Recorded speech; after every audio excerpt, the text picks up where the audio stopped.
Welcome back to my channel. This is Megan Teacher Pauline, and today I will be discussing about the theories on the origin of women's oppression.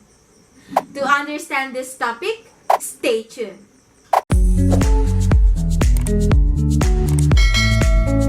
Hey guys, thank you for visiting this channel. Again, our topic is all about the theories on the origin of women's oppression. Domestic labor. Women trying to understand the basis of their oppression usually know from their own experience that domestic labor plays a central role, especially within a family with children. In much of the third world, women toil ceaselessly on domestic and subsistence work, such as carrying water, growing food, preparing food, making clothes.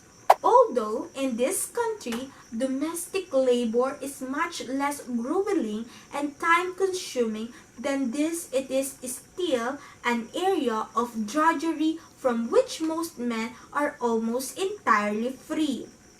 In order to make some sense of domestic labor, it is necessary to re-examine Marx's concept of labor, of necessary and surplus labor.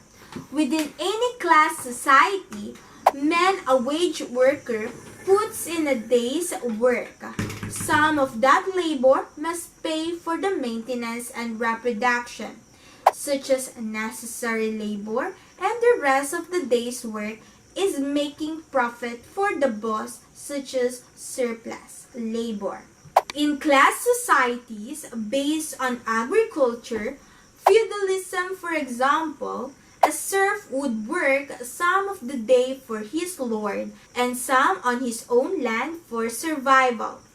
Under capitalism, however, these two parts of labor are hidden by the concept of a daily wage. In addition, there is an artificial separation of the necessary labor component into work and home.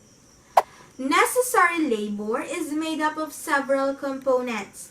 Firstly, it contains the means of subsistence of the worker and other non-working family members such as the old, the sick, or a non-working wife. These are the commodities bought with the wage.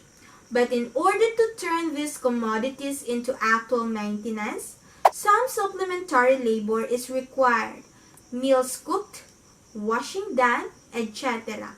In order to not only maintain but also reproduce the labor force, some necessary labor is involved in bearing and rearing children. All this is necessary labor and is paid for the wages. However, much of this labor takes place outside the wage situation, in families for example, and this is called domestic labor. Socialists or feminists have done much work and study on the question of domestic labor, which is of such importance to women, especially European and North American women today. Lisa Vogel describes it in detail in Marxism and the Oppression of Women. In capitalist societies, the burden of the domestic component of necessary labor rests disproportionately on women, while the provision of commodities tends to be disproportionately the responsibility of men, fulfill able through participation in wage labor. This differential positioning of women and men with respect to surplus labor and the two components of necessary labor, which is generally accompanied by a system of male supremacy, originates as historical legacy from oppressive division of labor in earlier class societies. It is then strengthened by the particular separation between domestic and wage labor generated by the capitalist mode of production. Domestic labor increasingly takes place in specialized social units, whose isolation in time and space from wage labor is further emphasized by male supremacy. These conditions stamp domestic labor with its specific character. Experientially, the particular nature of domestic labor in industrial capitalist society gives rise, for both women and men, to intense feelings of opposition between one's private life and some public sphere. The highly institutionalized demarcation of domestic labor from wage labor in a context of male supremacy forms the basis for a series of powerful ideological structures which develop a forceful life of their own. Of extreme importance with regard to domestic labor is the reality that most women take part in wage labor as well.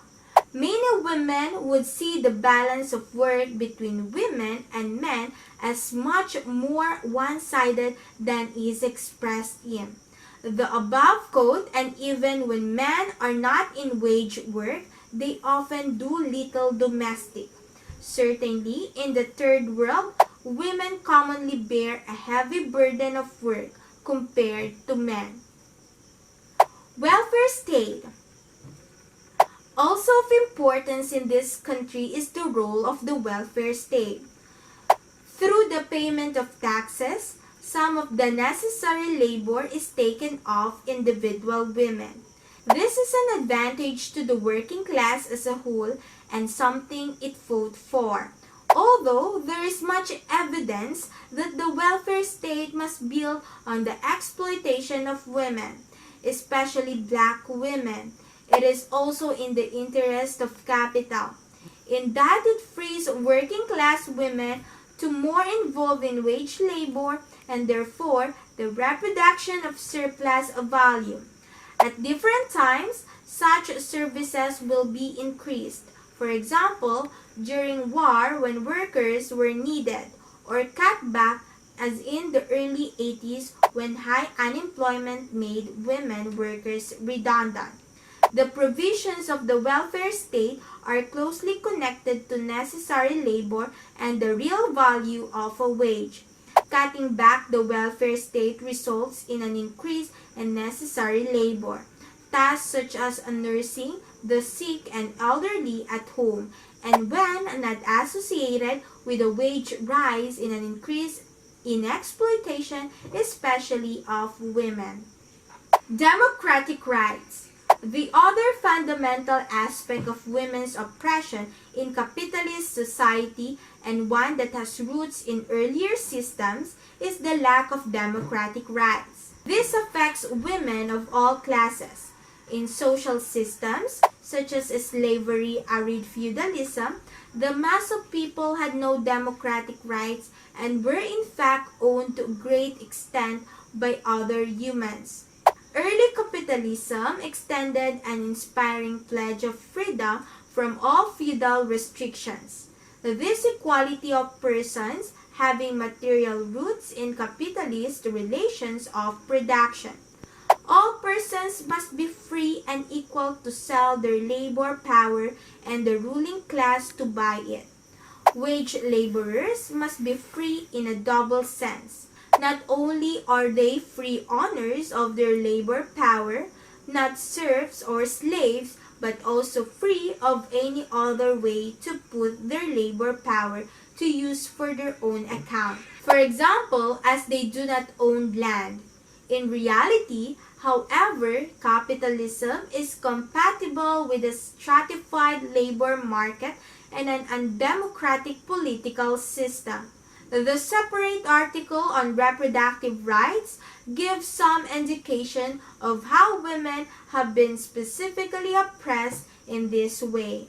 The American Declaration of Independence offered equal rights to all, but the Constitution excluded slaves, women, and the propertyless from equal citizenship.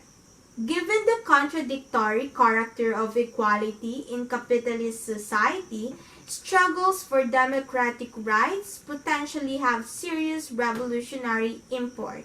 The more democratic rights are extended, the more the oppressive economic and social character of capitalism is revealed. Lack of equality as a group constitutes the basis for the women's movement that unites women from different classes. Most women involved in such a movement develop insight into the difference between bourgeoisie equality and real socialist equality, which gives rise to a women's movement oriented towards socialism. Women's special position in capitalist society, therefore, has two defining aspects. Firstly, women and men are different in respect to the material aspects of social reproduction. This affects women of different classes differently. Secondly, women, like other groups, lack full democratic rights, and this affects women of all classes. So long as capitalism survives, domestic labor will be required for reproduction of the workforce, disproportionately performed by women and most likely accompanied by a system of male supremacy. Women and socialism. In a socialist society where a small class will not be extracting profit from the majority, there will not be an antagonistic contradiction between the labor of women, which contributes to the reproduction of labor power, and the labor of women in producing goods. However, although the material basis may be removed, the whole structure of male domination and privilege will not crumble without an earthquake. Domestic labor must be transformed into an integral component of social production in a communist society and must be shared between men and women. This process will give rise to momentous changes in the way society is organized. The issue of domestic labor is likely to be main obstacle in affording women through equality, and something that legislation and the changed economic basis alone will not greatly alter. However, this together with the planned socialization and some domestic tasks will lay a foundation on which women can continue the demands and struggles with men to share domestic and childcare tasks. Although it would appear that socialist systems in the world so far have made little inroad into the inequality of domestic labor, the world also provides examples of revolutionary struggles where women are winning equality during rather than after the establishment of socialism. In the Eritrean liberation movement, it appears that women have not only transformed their previously extremely exploited position in society, but are now taking the leadership of the national struggle. This orientation of women within a revolutionary movement needing to deal with their own specific oppression alongside national oppression in order to then join in the leadership of the general struggle will establish a socialist society of quite a different type that's seen in China, for example. In trying to take an overall view of women's oppression, this topic has been sketchy but has drawn on many writings by socialist feminists which can be studied in greater depth. History is of importance only inasmuch as it helps us understand the present and make changes towards a better future. Thank you for listening. For more videos, don't forget to subscribe to my channel. Bye!